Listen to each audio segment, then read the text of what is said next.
આજના વિડીયોમાં આપણે એક નવી રેસીપી બનાવવાની છે, જેમાં આપણે આલુ મેથી મટરની સબ્જી બનાવીશું। અત્યારે મેથી અને મટરની ફૂલ સિઝન છે, તો ખાવાની ખૂબ મજા આવે। સાથે આપણે ખાટી મીઠી ગુજરાતી દાળ, કોબી મરચાંનો કાચો પાકો સંભારો અને કઈ રીતે બનાવવાનું એ પણ આપણે જોઈ લઈએ।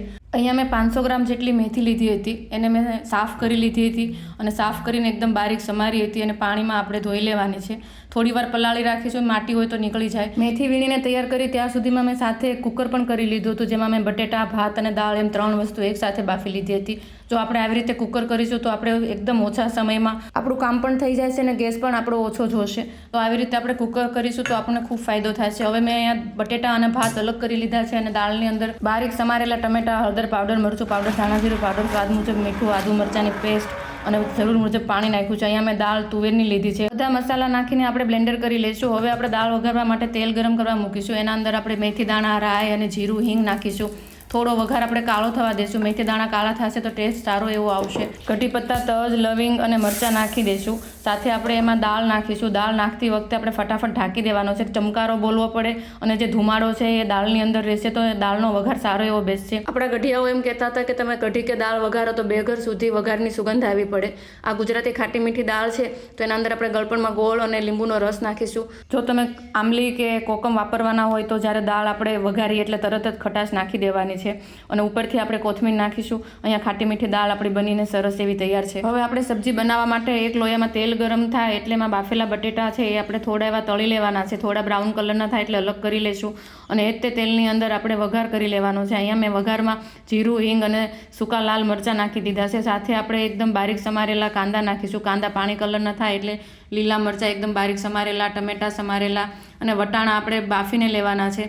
આદુ મરચાં અને લસણની પેસ્ટ નાખીશું। ધાણા જીરું પાવડર, લાલ મરચું પાવડર, હળદર પાવડર અને સ્વાદ મુજબ મીઠું નાખીશું અને સરખી રીતે મિક્સ કરીને આપણે ઢાંકી દઈશું। ટમેટા આપણા થોડા ગળી જાય એટલે એના અંદર આપણે જે ધોઈને સાફ કરી હતી મેથી, એ મેથીના પત્તા નાખીશું અને ઢાંકીને થોડી વાર માટે એમ જ રહેવા દઈશું। હવે આપણે ખોલીને જોઈશું તો આપણા મેથીના પત્તા એકદમ સરસ એવા ગળી ગયા છે। સરખી રીતે બધું મિક્સ કરીશું। મેથીના પત્તાનું જે પાણી છે એકદમ સુકાઈ જવું જોઈએ। ગેસની ફ્લેમ આપણે મીડિયમ રાખીશું અને હવે અહીંયા આપણે જે તળેલા બટેટા હતા એ બટેટામાં એડ કરીશું। સરખી રીતે બધું મિક્સ કરીશું। મસાલાની સરસ એવી સુગંધ આવવા માંડે એટલે આપણે ગેસની ફ્લેમ બંધ કરી દઈશું। સરખી રીતે બધું મિક્સ કરીશું અને ઉપરથી આપણે થોડું એવું ગળપણ અને લીંબુનો રસ નાખીશું અને સાથે આપણે કોથમીર પણ એડ કરીશું। જો તમે ગળપણ ન ખાતા હો તો તમે સ્કીપ પણ કરી શકો છો, પરંતુ અહીંયા મેથી સેજ કડવી એવી હોય એટલે મેં થોડું એવું ગળપણ નાખ્યું છે, એટલે મેં થોડો એવો લીંબુનો રસ, જેથી કરીને શાક સરસ એવું ટેસ્ટી બને।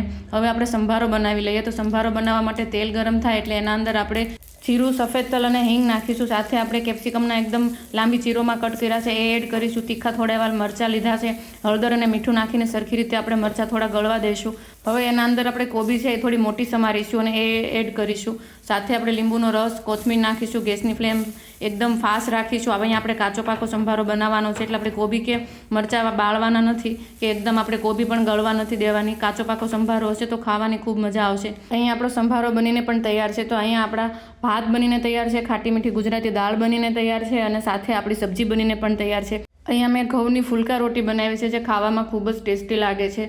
તો તમે એક વખત આવી રીતે આલુ મટર મેથીની સબ્જી બનાવજો, ખાવાની ખૂબ મજા આવશે। સાથે ખાટી મીઠી ગુજરાતી દાળ, ભાત અને મરચાં, કોબીનો કાચો પાકો સંભારો હશે તો ખાવાની કંઈક અલગ જ મજા આવશે।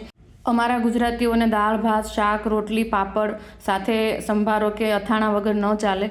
આજે મેં તમને વિડીયોમાં જે રેસીપી બતાવી છે આલુ મેથી મટરની સબ્જી, એ ખાવામાં ખૂબ જ ટેસ્ટી લાગે છે। તમે મેથીની ભાજી કે આલુ મટરની સબ્જી આપણે અલગ અલગ બનાવતા હોઈએ છીએ, પરંતુ જો આ ત્રણેય મિક્સ કરીને બનાવશું તો ખાવાની ખૂબ મજા આવશે।